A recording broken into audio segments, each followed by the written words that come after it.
Hey Saints, I just wanted to do a little follow-up here. If the audio or this video looks a little different or something, I got a new computer, and so it seems like every time I switch a piece of the hardware, everything gets a little crazy in the first few videos. So just wanted to point this out now. You guys that watched the prior video where I was taking a look at some of the current events, right at the end I went into Genesis 49 and just made a quick comment. You guys know I made multiple references to Brother Daniel at Informed Christians. I like what he's doing. He's really putting his heart and soul into his video ministry and his publications and all the stuff he's doing. And you just got to lift up everybody that is trying so hard to bring this together, to warn everybody about what's going on. And so I want to lift the brother up, and I'm always trying to be careful as well, because we're told that we're to act as the body. 1 Corinthians 12, the gifts were meant for edification of the body, and so none of us should be thinking that we're standing by ourselves with our, really I think what that happens is it becomes a pride issue where you get in your own isolated hole, and what you do is you just talk about, what's in your mind. I'm completely against that. I think we were intended to work as a body, and so I love going out and taking a look at what other brothers and sisters are saying. I look at the dream and vision stuff, and I participate in different ways because I'm always looking for where's the Lord giving us a part of the puzzle. And the prophetic stuff in particular, I personally think is part of that high bar of biblical interpretation, because to get it right, first the Lord said we see through the glass darkly or dimly. And so we're not intended, I don't think, to understand prophecy. We're not given enough information, let's put it that way, to understand every single step. We're supposed to understand enough to be forewarned and foreknow. The Lord used that against the children of Israel at his first coming.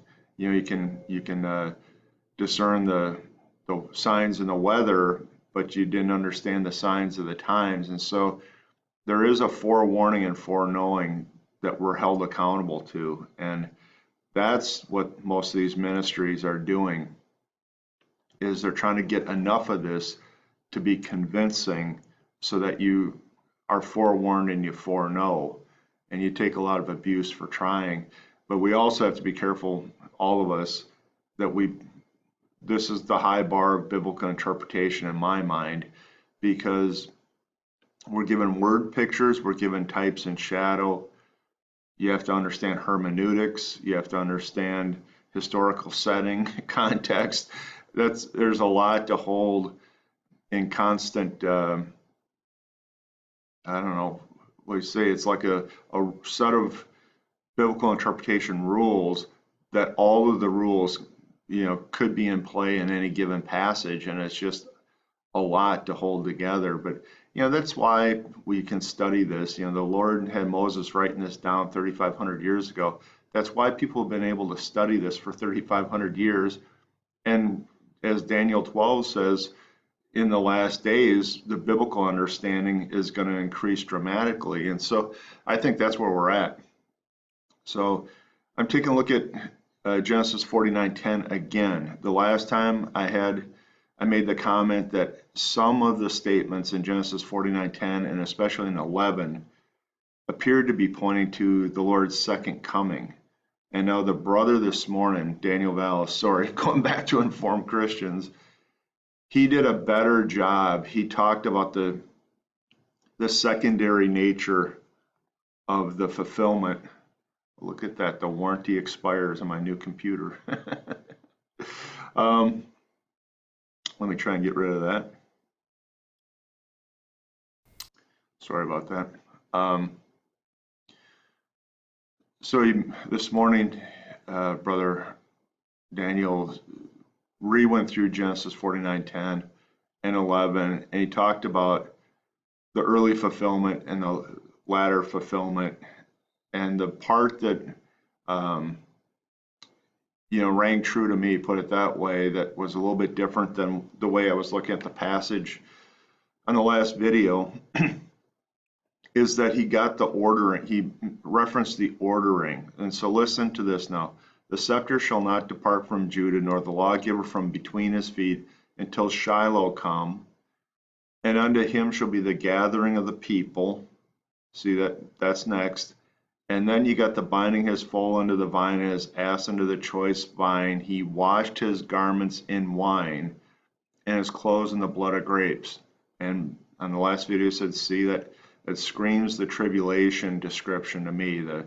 What is it, Revelation 14, the grape harvest, and then I referenced the Old Testament coming of Christ from Basra with his garments dipped in blood, that type of thing. And then his eyes shall be red with wine, his teeth white with milk. And those references are probably into the millennial reign. And so the brother went back and he parsed through that a little bit better, pointing out, for me, this was helpful.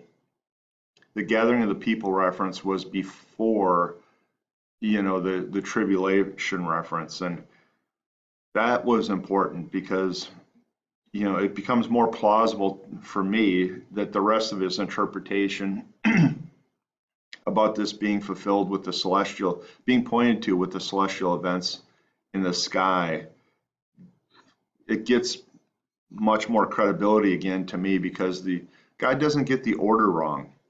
And so many people take a look at prophecy and they draw circles and arrows and trying to interpret. No, Lord, I think it's 4 or 5 times in the book of Isaiah, said he knows the end from the beginning. And in at least 1 or 2 of those passages, he compares it to who else can say this. It's a challenge. He's authenticating his sovereignty by demonstrating he knows the end from the beginning. And if that's what he's doing, he's not going to get prophecy out of order. And so when the brother this morning pointed out that gathering of the people comes before the reference, that's almost certainly a tribulation period reference, I thought, yep, okay, I'm back I'm back on board. I'm not the celestial event guy. I mean, I get he's pointing to the Lion of the tribe of Judah, the constellation stuff, and Jupiter, and now this morning he's pointing to the moon again, and those intellectually make sense to me. I don't personally have the background in astronomy to be as confident of what it's all saying, and I've been open about that, but I'm back in terms of the ordering of the interpretation of the passage. That part can make sense to me. And so now somebody else made a comment in the last video, and it was a real good one. I think it was a reference to this scepter shall not depart from Judah, nor the lawgiver from between his feet until Shiloh come, as saying that there was a first coming fulfillment to that. And that's true. And I think the brother hit that today as well.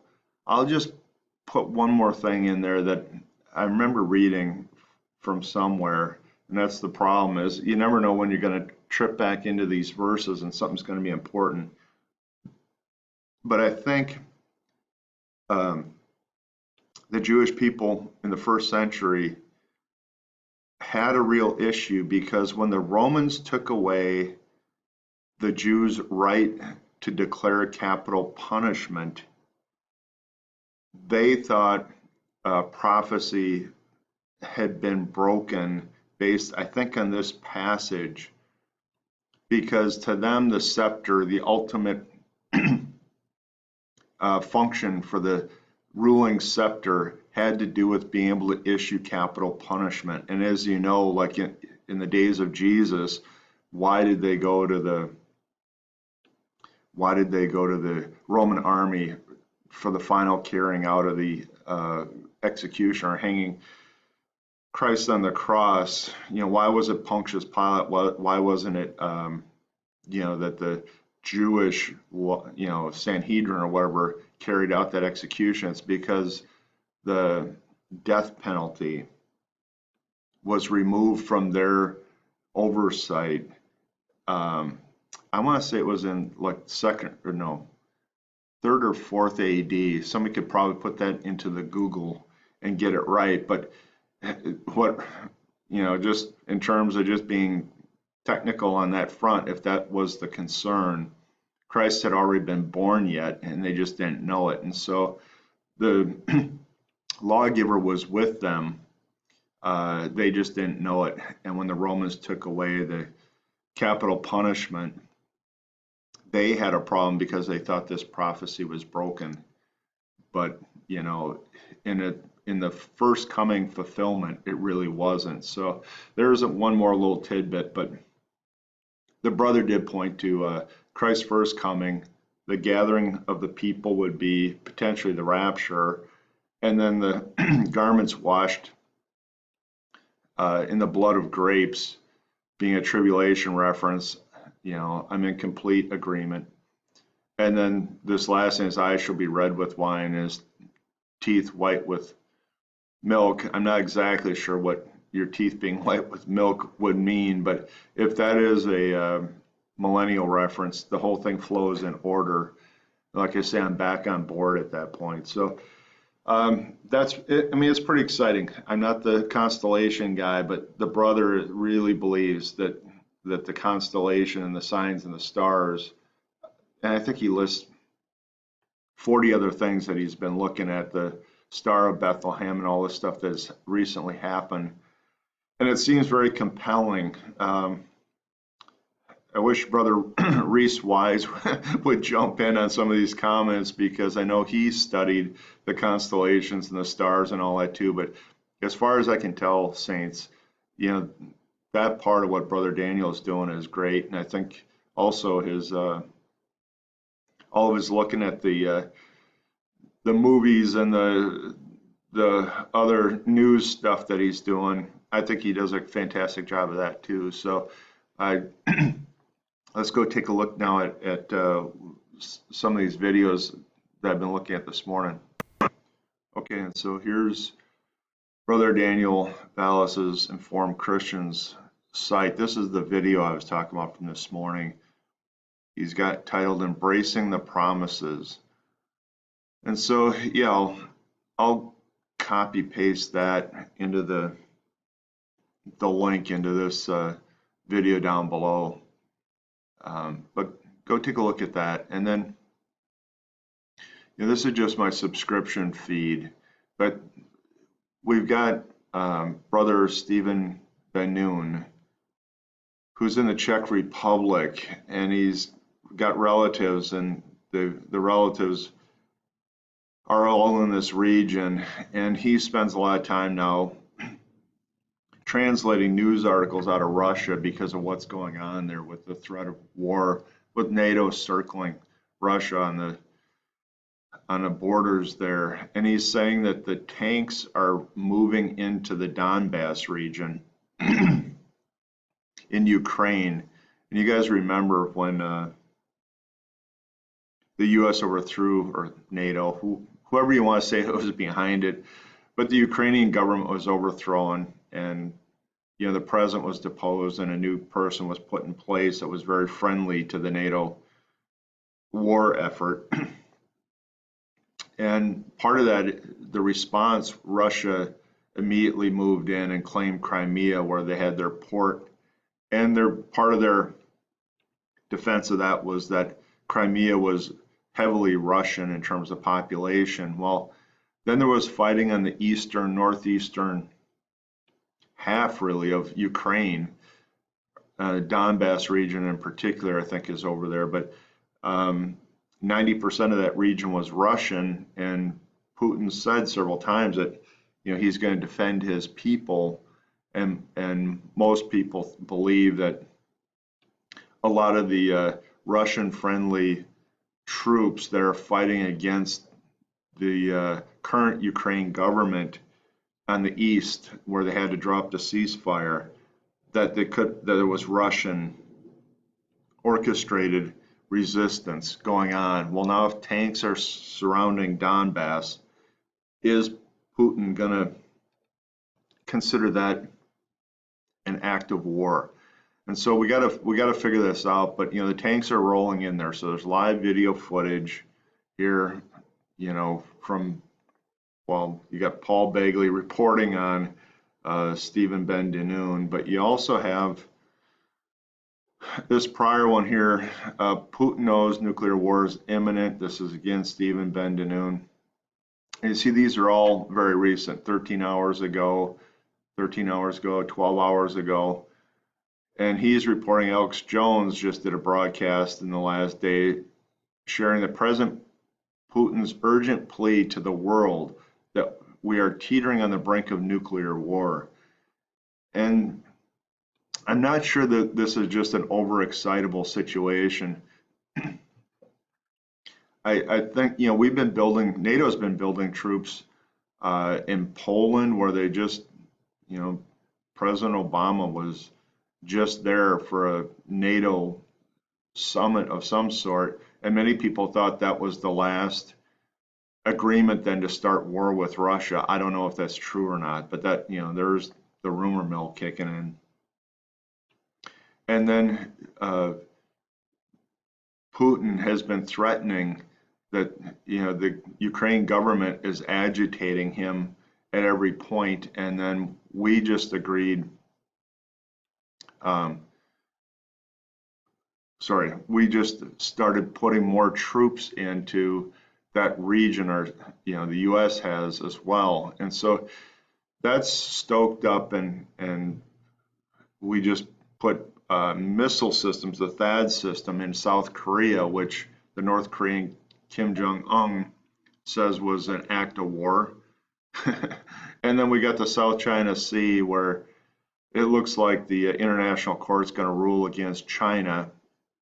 And so China's doing war games in the South China Sea. So I don't know, if you put these two things together, if Brother Daniel Vallis from Informed Christians has got the heavenly signs correct, and you see, we've seen all the stage setting for war for quite a while, but now tanks are rolling, things are actually happening. I don't know if we're coming to a head here, Saints. I hate talking that way, because there's been so many situations where anything could have happened, in the next few moments, and yet, there was a pause or a delay. But yes, also have to look at what's going on, for instance, in the U.S. here, with all the mass shootings and the black on white race baiting. And yet, my personal opinion is that somewhere along the way, that those divisions are being stoked, and that violence is being stoked on both sides. That is the little Luciferian way. That is the way that they get control over something, is they get warring factions, and as those factions, come to their end, whether that's, killing, bloodshed, or whatever, then they install their answer to it. And it's a way to gain control over things, is to stoke up the warring factions. And so those are all serious incidents where, some white officer shoots a black person, and then the black gangs come together and they start shooting police officers. But it's too transparent. Look at how many times that same storyline has been stoked in the last 2 years. You can just see that there's something behind it. And all it takes is a couple of vocal leader like people on both sides, probably being paid by the likes of George Soros or whoever your favorite New World Order dude is, and then support by let's just be honest, a corrupt government going back for decades now that allows these things to keep increasing, that these things are bringing us to the end, saints. So I don't know if this is it, but any one of these things could go off. You could have, the nuclear bombs coming out of Russia. You could have China frustrated with the ruling against them. You could have North Korea, who's already declared war because of the THAAD system. You could have them do something stupid. You could have, civil war break out in the US, for instance. I mean, any one of these could be happening. And so you combine that with the heavenly signs, like the video we talked about, and the rest of what we know from biblical prophecy. And this is just a strong warning that even if you feel burned out on all the warnings about the Lord is coming, shake that off and just be very serious about what's coming to pass, because we could be out of here at any time. And none of us, I'm preaching to myself here, none of us want to be caught off guard after this much warning. After, some people it's been a year or two, and some people it's been years, plural, that we've been looking for this. And, it can't go on forever. I mean, how many times can you threaten nuclear attack without actually pulling the trigger? I think we're right at the brink here, saints. So just keep watching, witness where possible. I sort of think that the the Lord is dividing the groups that are going versus the groups that are staying. I think we're kind of in that process, and so witness while you can, but I think the Lord is completing his work right now. So God bless you, saints. Hope to see you upstairs even before the next video. But if not, we'll see you on the next video. God bless you.